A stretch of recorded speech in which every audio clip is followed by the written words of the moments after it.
बहुत पुरानी बात है। दक्षिण भारत में एक राजा राज्य करता था। राजा का राज्य समुद्र के किनारे था। राजा को भोजन के साथ मछलियां खाने का बहुत शौक था। बिना मछलियों के राजा का भोजन अधूरा रहता था।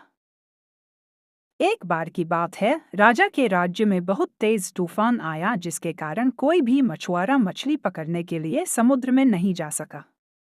उस दिन राजा को भोजन में मछलियां नहीं मिली, जिससे राजा बहुत उदास हो गया। राजा ने जब अपने मंत्रियों से इस बारे में पूछा तो उन्होंने बतलाया कि इतने तेज तूफान में समुद्र में मछली पकड़ने जाना अपनी जान पर खेलने के समान है, इसलिए कोई भी मछुआरा समुद्र नहीं जा रहा है। राजा ने घोषणा करवाई कि जो भी समुद्र से ताज़ी मछलियां लाएगा उसे मुंह मांगा इनाम दिया जाएगा। राजा की घोषणा सुनकर मछुआरों के मन में लालच तो आया, किंतु कोई भी मछुआरा अपनी जान जोखिम में डालने के लिए तैयार नहीं हुआ। उसी राज्य में एक बहुत ही गरीब मछुआरा रहता था। उसे जब राजा की इस घोषणा का पता चला तो अपनी दरिद्रता दूर करने के लिए वह अपनी जान की परवाह किए बगैर समुद्र में चला गया। समुद्र में उसने जाल फेंका, जिसमें कई बड़ी बड़ी मछलियां फंस गई। मछुआरा मछलियां लेकर राजा के महल पहुंच, किंतु राजा के सैनिकों ने उसे महल में नहीं घुसने दिया। राजा के एक खास मंत्री ने मछुआरे को ताज़ी मछलियों के साथ देखा तो मछुआरे को अपने साथ राजा के पास ले जाने के लिए तैयार हो गया। मंत्री जानता था कि राजा मछलियां देखकर बहुत अधिक प्रसन्न होगा और इसके बदले मछुआरे को बहुत सारा धन देगा, इसलिए उसने मछुआरे के समक्ष एक शर्त रखी कि जो भी इनाम मिलेगा उसका आधा हिस्सा मंत्री अपने पास रखेगा। मछुआरा मंत्री की बात मान गया और मंत्री मछुआरे को लेकर राजा के पास पहुंचा। मछुआरे के पास ताजी ताजी मछलियां देख राजा बहुत खुश हुआ। राजा ने मछुआरे को मुंह मांगा इनाम मांगने के लिए कहा। मछुआरा राजा से हाथ जोड़कर बोला, महाराज, मुझे 20 कोड़े मारे जाए।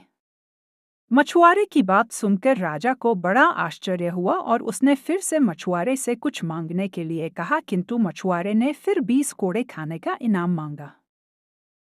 राजा ने अपने सैनिकों को बुलाया और मछुआरे को 20 कोड़े मारने का आदेश दिया। सैनिकों ने मछुआरे को कोड़े मारना शुरू किया।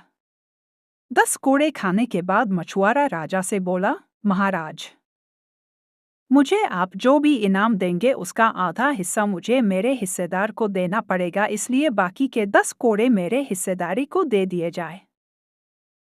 मछुआरे की बात सुनकर राजा को फिर आश्चर्य हुआ और राजा ने उसके हिस्सेदार का नाम पूछा।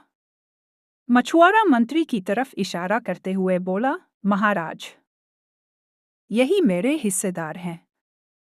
इन्होंने ही मुझे आपके पास लाने के बदले प्राप्त इनाम का आधा हिस्सा मांगा है। राजा ने मंत्री की ओर देखा तो मंत्री ने शर्म से अपना सर झुका लिया। राजा ने आदेश दिया कि बाकी की 10 कोड़े मछुआरे के हिस्सेदार को मारे जाए। सैनिकों ने राजा के आदेश पर मंत्री को 10 कोड़े मारे। राजा ने मंत्री को उसके लालच के कारण अपने मंत्री पद से हटकर राज्य से बाहर कर दिया और मछुआरे को बहुत सारा इनाम देकर विदा किया। शिक्षा राजा और लालची मंत्री की कहानी से हमें शिक्षा मिलती है कि लालच में आकर कभी भी किसी को अनावश्यक रूप से परेशान नहीं करना चाहिए।